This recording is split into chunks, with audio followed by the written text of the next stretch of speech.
Hi guys, this is Stanley from Value Invest Asia.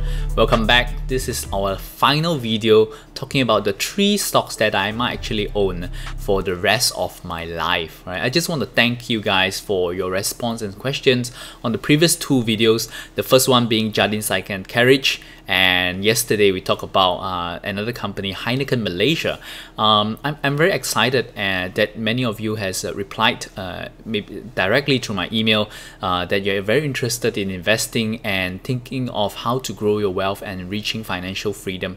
I know that investing in the stock market can be very confusing and especially very time consuming if you're doing it on your own and learning everything by yourself, which is why we really want to start our VIA club, which I'll share with you more later on at the end of the video. But this VIA club is here for you to track my entire personal portfolio, which I have built up over the past 12 years. And maybe on a weekly basis, I want to share with you what are the things that I'm working on, the research that I have done over that week, and maybe some analysis about what I feel the market is doing, and also some of the stocks on why I hold them and why I might be selling them as well.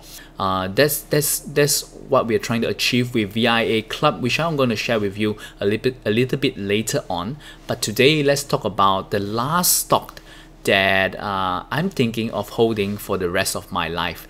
And this stock is actually listed in the US market, but is one of the largest Asia company in the world. It's none other than Alibaba Group Holdings, right? Alibaba right now is listed in New York under the ticker BABA, B-A-B-A, and this is one of the few companies that is in the club of 500 billion company club. So it's one of the largest tech company in the world. Of course, it's one of the 2 largest in China, being the BAT, Baidu, Alibaba, and Tencent. Both Alibaba and Tencent are in the 500 billion club.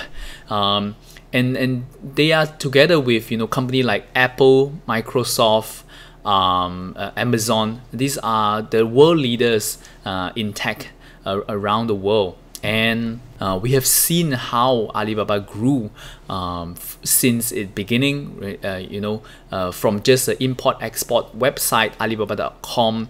They grew into the largest C2C platform in China through Taobao, and now moving on to Tmall is a B2C platform, and they're still the largest in China. And we can really see that Alibaba is a group that they are constantly trying to innovate on bringing it to the next level, and what's the next thing that they can do to help businesses around the world. And that's actually one of their objectives, right? To use technology to help businesses, small businesses and enterprise to be able to have a more efficient process of selling. And that's really what they're trying to do. You have seen how big their platform has become. Their Singles Day celebration, 双十一, which sort of is a holiday they created themselves, right? It is now the largest shopping day in the world. Last year alone, they topped 25 billion in transaction sales, US dollars, in one day. That's one single day. And as they grew bigger now, they're gonna add on new features, or through M&A, companies that are gonna help them provide better synergy with the entire business. So you've seen that they have invested in popular video platform Youku Tuto, and using that not just as a video streaming platform, but also as an entertainment outlet to sort of bring traffic to their e-commerce site as well. They're doing that with Weibo as well, and of course through their Alipay, which is now an associate company with them through Ants Financial. They're gonna have a seamless process of having controlling the payment and also the after payment services for both the merchants and the customers as well. So I just want you to imagine starting a business, let's say 50 years ago. you need to rent the space, you need to maybe, I don't know if there's yellow page at that time, you need to look suppliers by yourself, hunt for suppliers and hunt for customers by yourself. Comparing it with now, starting a business now is so much easier. Sourcing for new products, platform where you can sell your products, accepting payment. These are everything that's already, the infrastructure is all out there for you to start a business. And that infrastructure provider is actually a key part of it is Alibaba. And people sort of see Alibaba like a consumer company, but that's actually not what they do, right? Although they are very, they are the front that as a consumer we interact with, but they themselves are not the consumer company.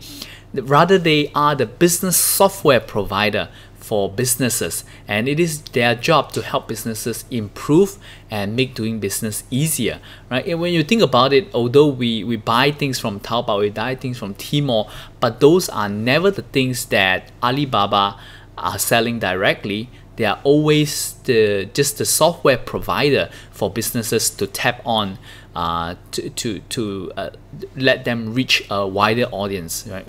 So when you think of improving business efficiency through technology, there's still a long way to go. I think there's still a long way to go of how technology can help in improving a lot of efficiency in businesses, and Alibaba is definitely in the forefront of doing that.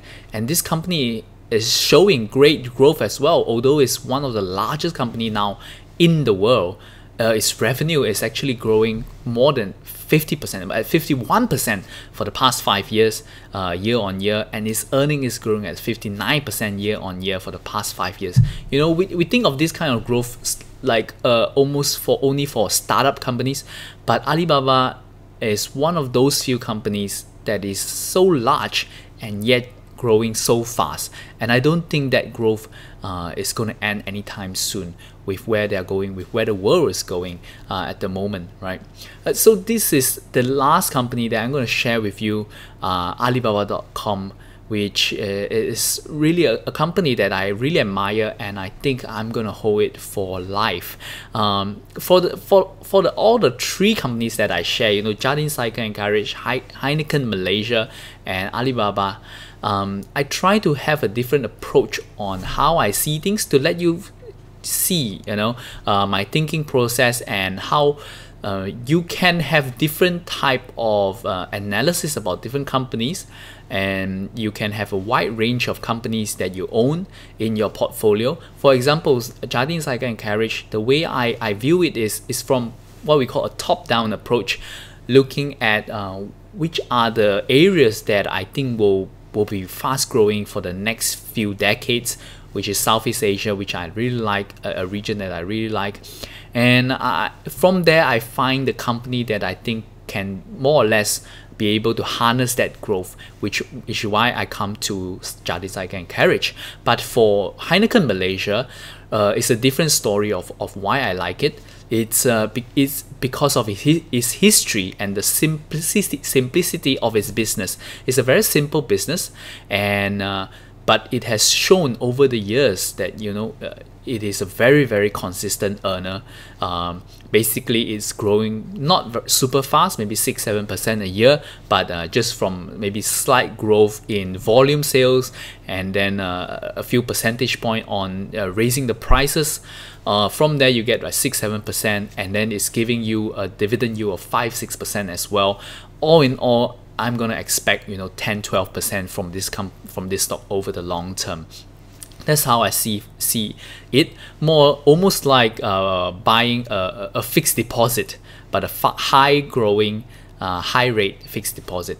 Whereas Alibaba is really more of a view of where the world is going. I think technology is going to play a very big space and big influence in all life for both businesses and consumer. And I think Alibaba is definitely one of the few companies in the world that's gonna bring us there. So from these three companies, it really shows sort of my investment style, which I have changed over the years. Starting from focusing very much on valuation, wanting to find undervalued stocks and selling it when they reach my target price, to now more of focusing more on quality rather than on valuation. And this is something that I learned over time and from some of the greatest investors and billionaires out there on studying their style of investing, seeing stocks really as a storage of wealth rather than just an instrument for you to trade and make a short-term money, right? And all this insight I really love to share with you guys on our newly created VIA Club. And this club is going to help us, bring our relationship to the next level. I really want to bring all of us together, and I'm going to share my entire portfolio with you, something that I will update it every month to show you what stock I own, what stock I buy during that month, what stock I sold during that month, and provide you some of the analysis and insight on why I make those decisions. On top of that, I'm going to share with you a weekly commentary, maybe on my research that I've been doing for that week on different companies, or on what I think of the market, or just general investment knowledge and education that I really feel that I wanted to share with you guys. I want to work together with you, all of you, towards your financial freedom. I want to let you know that this dream is really not out of reach, and it's very, very possible and achievable. But a lot of the investment advice that we are getting from the finance industry is sort of not telling us the complete truth. I think that especially the part on wanting us to drill in the idea that we should be timing the market and investing in and out based on trend.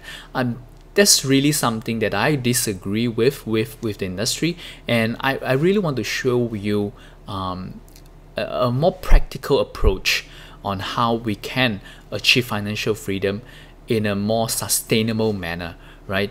If we are constantly looking at stock, trying to find what to buy and what to sell at every given moment, that's really not financial freedom in my opinion, right? You're not letting your money grow for yourself. Rather, you're sort of creating a second job for you through speculating or investing in the stock market. And that's what we're trying to create with VIA Club. Value Invest Asia has also always started as a social enterprise. We want to make sure that whatever we do, that a part of our revenue will go back to some charitable cause, and we have focused on the welfare of kids and kids education for the future. So last year we have actually helped a charity in Malaysia called Teach for Malaysia, where they're doing great things in bringing higher quality education to kids in underserved community. This is one example of how we do it. So our promise is for every year, a certain portion of our revenue is going to go to such cause in improving kids education and kids welfare in general throughout Southeast Asia. So that's what Value Invest Asia is really about, right? I'm very excited to announce to you that VIA Club is now open. We are ready for you to join us. And just to recap, VIA Club will include a portfolio tracking features that you're going to see my entire portfolio monthly. You're going to get a weekly analysis and commentary about what I'm working on. We're going to have some exclusive premium content for you if you're a listener to our podcast, The Asia Entrepreneur, where we interview great business founders of listed companies throughout Asia. We're going to have some premium content such as their transcript, or even my opinion piece on what I feel about the company and the founders after I interview them. And of course, you're gonna get a private Facebook community group where you can share with one another, and occasionally I'm gonna do some Facebook Live event on a Q&A session with you. If you have any question on your mind, that's where we can chat more as well, right? And VIA Club is a subscription club, and all this feature that you're gonna get is just gonna cost you $147 a year. That's roughly just 40 cents a day. And today is finally our official launch, and for our maiden launch, I'm gonna give a few of you a special discount of 15% for the first year of subscription. Just use the coupon code 15OFF, 15 off, 15OFF, and you're gonna get 15% off our first year subscription. We only have limited coupons available, so do take note, and just click on the link down below to find out more about Value Invest Asia Club. Do also note, for those who are signing up, we're going to give you our Stock Guide 2018, which is our top 10 watch list stock for 2018, which we launched a few months ago during our grand webinar event. This guide is worth $168, and I'm going to give it for free for those who sign up for our yearly subscription.